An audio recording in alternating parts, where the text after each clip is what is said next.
A lo largo de la historia, han existido unidades militares que han trascendido su tiempo, convirtiéndose en leyendas: los espartanos en las Termópilas, los legionarios romanos, los samuráis japoneses, y entre ellos, brillando con una luz propia e imponente, se encuentran los tercios españoles. Hoy, vamos a viajar en el tiempo para descubrir la historia de la infantería que dominó los campos de batalla de Europa durante casi 200 años.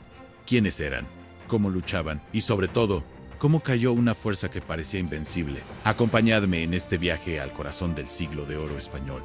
Los tercios no nacieron de la noche a la mañana. Su origen se remonta a finales del siglo XV, durante las campañas del gran capitán Gonzalo Fernández de Córdoba, en Italia. Allí, las tropas españolas se enfrentaron a los poderosos ejércitos franceses y a sus temibles mercenarios suizos, que dominaban la guerra con sus masivas formaciones de picas. El gran capitán, un genio militar, entendió que la clave no era copiar a los suizos, sino superarlos. Comenzó a reorganizar a sus hombres, combinando la tradición medieval española de la infantería ligera y ágil, los rodeleros, con la disciplina de los piqueros y la revolucionaria potencia de las armas de fuego, los arcabuces. Esta combinación de pica, espada y pólvora fue el embrión de lo que más tarde se conocería como el tercio. La idea era simple, pero devastadora: en una fortaleza móvil de picas para repeler a la caballería y a la infantería enemiga, protegida en sus flancos por soldados con espadas y rodelas, y con grupos de arcabuceros que salían, disparaban una descarga letal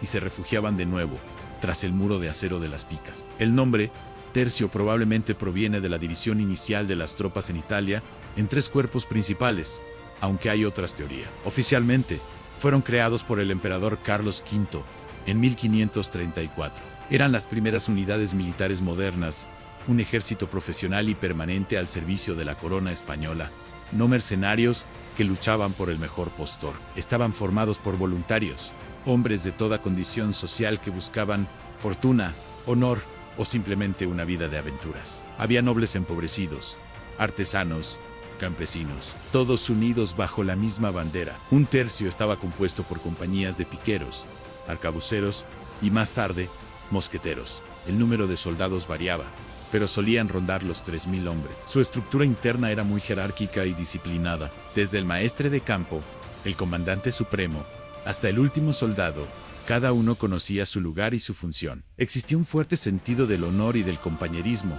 conocido como camaradería. Estos hombres vivían, luchaban y morían juntos. Compartían el botín, pero también las penurias, el frío de los inviernos en Flandes y el calor de las campañas en Italia. Su reputación se forjó en batallas legendarias. En Pavía, en 1525, destrozaron a la caballería pesada francesa y capturaron a su rey, Francisco I, demostrando al mundo el poder de la pólvora contra las cargas acorazadas. En Alemania, cruzaron el río Elba bajo el fuego enemigo y aplastaron al ejército protestante. Y por supuesto, en Flandes, durante la Guerra de los 80 años, se convirtieron en el martillo del Imperio Español contra la rebelión holandesa. La formación de combate por excelencia del tercio era el escuadrón. Imaginen un enorme cuadrado de piqueros, con las picas de más de 5 metros apuntando en todas direcciones, como un erizo gigante e impenetrable. En las esquinas de este gran cuadro se situaban las mangas de arcabuceros y mosqueteros. Estos tiradores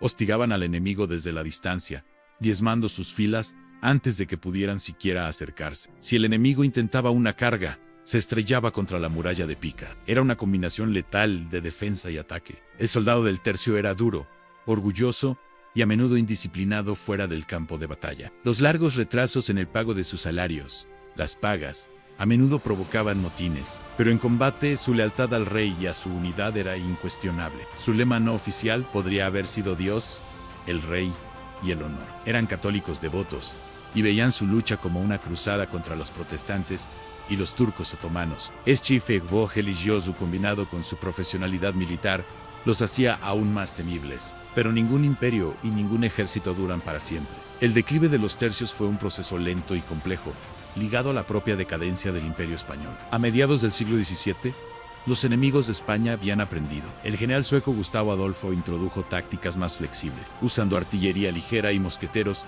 en formaciones lineales que podían disparar salvas más rápidas y continuas. Los ejércitos franceses, bajo el mando de genios como el príncipe de Condé, también adoptaron estas nuevas formaciones, más móviles y con mayor potencia de fuego. El viejo escuadrón de los tercios, tan efectivo durante más de un siglo, comenzaba a quedarse obsoleto. Era demasiado lento, demasiado grande y vulnerable a la artillería concentrada. Además, la calidad de los soldados ya no era la misma. Las constantes guerras habían agotado a España. Las levas se volvieron forzosas y la proporción de veteranos españoles disminuyó en favor de mercenarios de otras nacionalidades, menos fiables y cohesionados. La economía española, dependiente de la plata americana y ahogada por las deudas de guerra, ya no podía sostener a su formidable maquinaria militar. El punto de inflexión simbólico llegó en 1643, en la batalla de Rocroi. Un ejército francés, joven y enérgico, liderado por el duque de Enghien,